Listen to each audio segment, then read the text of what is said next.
พี่น้องทุกสิ่งทุกอย่างมันขึ้นอยู่กับการพัฒนาตัวตนเจ้าของเองเด้อพี่น้องมันขึ้นอยู่กับการพัฒนาตัวของเฮาเองว่าเฮาสิสามารถพัฒนาตัวเจ้าของได้หลายปานใดพัฒนานี่หมายถึงว่าพัฒนาไปในทางที่ดีขึ้นหลายปานใดแค่นั้นเองพี่น้องเพราะว่าในการที่เฮาเฮ็ดคอนเทนต์ในแต่ละรอบในแต่ละเทื่อนี่ในแต่ละมื้อนี่พี่น้องคือจังมื้อนี้เฮาลงคลิปหยังไปเฮาลองไปสำรวจเบิ่งว่าคลิปเฮานี่เป็นตาเบิงบ่เป็นตามีจุดสนใจบ่ยังขาดตกบกพร่องหม้องใดอีกบ่ให้เฮาเข้าไปเบิ่งแล้วก็ไปสำรวจเบิ่งว่าหม้องใดที่ยังมีขาดตกบกพร่องอยู่หม้องใดเฮาก็ไปสำรวจเบิ่งแล้วเฮาก็เก็บมาพัฒนาต่อไปเรื่อยๆคือจังว่าจุดนี้ยังขาดตกบกพร่องอยู่แบบว่าคนยังบ่ค่อยสนใจปานใดเฮาก็แค่เปลี่ยนในจุดๆนั้นเปลี่ยนแล้วก็มาพัฒนาต่อไปให้มันดีขึ้นกว่าเก่าแค่นั้นเองพี่น้องเพราะว่าทุกสิ่งทุกอย่างมันต้องมีการปรับเปลี่ยนมีการแก้ไขกันได้พี่น้องบ่แม่นว่าทุกคนสิดีมาตลอดเสมอไปมันก็บ่แม่นคือกันพี่น้องคันเฮาบ่มีการปรับปรุงตัวเจ้าของ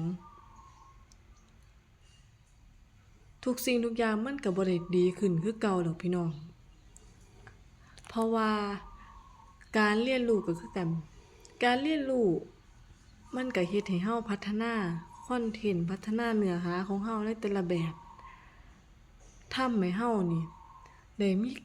มีความรู้ในการพัฒนาตัวตนเจ้าของได้หลายยิ่งขึ้น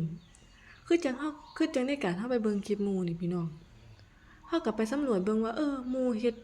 คลิปจังไดคนคือจังเบิ่งคลิปเขาหลายแท้หมู่เขามีหม้องใดเป็นจุดเด่นเขาเฮ็ดอิหยังของเขาให้มันเป็นจุดเด่นเฮาก็แค่เบิ่งจุดเด่นของเขาแค่นั้นเองพี่น้องสังเกตเบิ่งจุดเด่นของเขาในแต่ละจุดน่ะพี่น้องแล้วเฮาก็เก็บเอามาปรับปรุงมาพัฒนาในช่องของเฮาแค่นั้นเองพี่น้องมันบ่ได้ยากเลย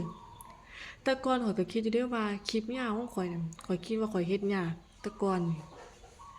บัดซุมื้อนี้เฮ็ดไปเฮ็ดมาแล้วข้อยรู้สึกว่าข้อยม่วนนำการเฮ็ดคลิปยาวคือกันเดะพี่น้องข้อยก็เลยตัดสินใจว่าข้อยสิมาลองลงคลิปยาวมื้อละ5คลิปแล้วก็ลงคลิปสั้นมื้อละ5คลิปพี่น้องบอกง่ายๆว่ารวมทั้งเบิดนั่น10คลิปต่อมื้อคลิปยาว5คลิปสั้น5ข้อยสิเฮ็ดปะปนกันไปคลิปยาวกับคลิปสั้นได้อย่างละ5คลิปพี่น้องข้อยสิลองมาเปลี่ยนแบบเบิ่งเพราะว่าข้อยรู้สึกว่าข้อยเฮ็ดคลิปยาวไปเฮ็ดมารู้สึกว่ามันม่วนขึ้นกว่าเก่าพี่น้องมันได้แชร์ประสบการณ์ได้แชร์ความรู้ของเฮาได้หลายอย่างอยู่พี่น้อง